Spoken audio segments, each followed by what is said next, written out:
मना प्रसादम, जब मन प्रसन्न होता है तो भगवत भक्ति की ओर जीव अग्रसर होने लगता है। सदैव प्रसन्न रहना भगवान की सर्वोत्तम भक्ति है। कुछ नहीं करो, केवल सदैव प्रसन्न रहो। अंदर से प्रसन्न रहोगे तो चेहरा अपने आप बता देगा, प्रसन्नता का द्योतक हो जाएगा। चेहरा वही बताता है जो हमारे आपके अंदर भरा हुआ है। जो चेहरा दर्पण है, अंदर की चीज बाहर ला करके दे देता है। हा? किसी के सामने जाते हो, मिलते हो तो प्रसन्न हो जाते हो, किसी के सामने जाते हो, मिलते हो तो मुंह सूख जाता है, पता लग जाता है। आवत ही हर्षै नहीं नैनन नहीं शनि, जान लिया जाता है कि मिले हैं तो तुम्हारे मन में प्रसन्नता है या बोझ समझ लिया है कि जबरदस्ती आ गए चाय पीने के लिए। भैया इसके मन को शुद्ध रखो। देखिए 3 चीजें हैं अपने पास भगवान की शरणागत पाने के लिए। शरणागत कहते किसको है? जो अनन्य भक्ति होती है उसी की परिपक्व अवस्था का नाम शरणागत है, अनन्य भक्ति। और शरणागत कोई वैसी चीज नहीं है, भक्ति से ही शरणागत बढ़ती है। विभीषण ने पहले भक्ति की, फिर भगवान की अनन्यता प्राप्त की, भगवान राम की, तब आज भगवान के सम्मुख पहुंच रहा है, तब शरण में हो रहा है। भक्ति की अनन्यता, और इसमें सबसे बड़ी चीज है विचारों। देखिए मन बनता किससे है? मन कहते किसको? मन का क्या मन शरीर का अंग है क्या? किसी ने मन को देखा? जैसे हम ये कहें मेरा हाथ, मेरे कान, मेरा मुंह, ऐसे हम कह रहे मेरा मन। तो मन है क्या? जरा उंगली रख के बताओ हमें, क्या मन है? कहां मन है? किसी ने मन को देखा? किसी ने मन को समझा? मन है क्या? केवल विचारों और स्मृतियों का घना रूप ही मन है। जैसे बर्फ क्या है?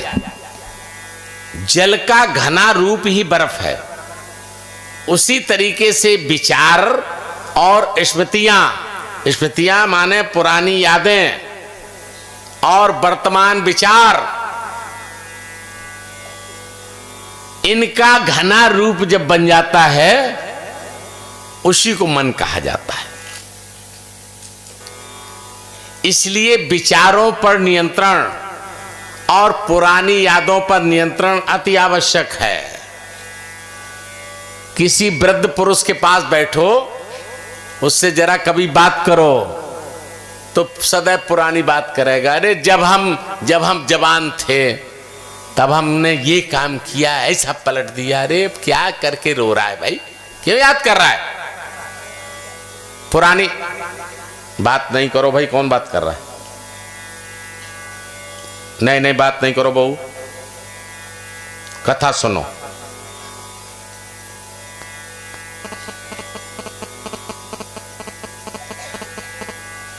कहां हम बोल रहे थे?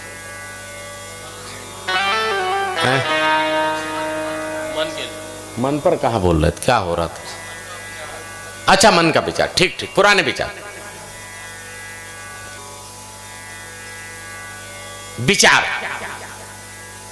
एक तो किसी वृद्ध से पूछो तो हमेशा पुरानी बात करेगा, और जिसने पुरानी बात शुरू की वो सदैव दुखी रहेगा। गांठ बांध लो, कभी सुखी नहीं हो सकता।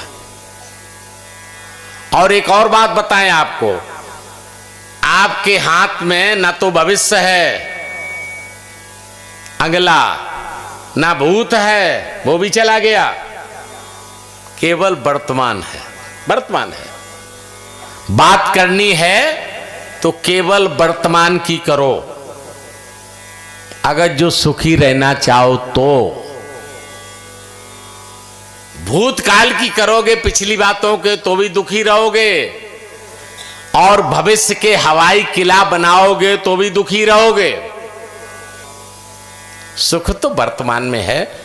क्यों? क्योंकि वर्तमान ही तुम्हारे हाथ में है। कल किसने देखा, और जो बीत गया सो बीत गया। क्या है तुम्हारे हाथ में? केवल वर्तमान। और शुरुआत होती है विषयों के चिंतन से, गलत विचारों से। व्यक्ति कैसे गिरता है जरा देखिए।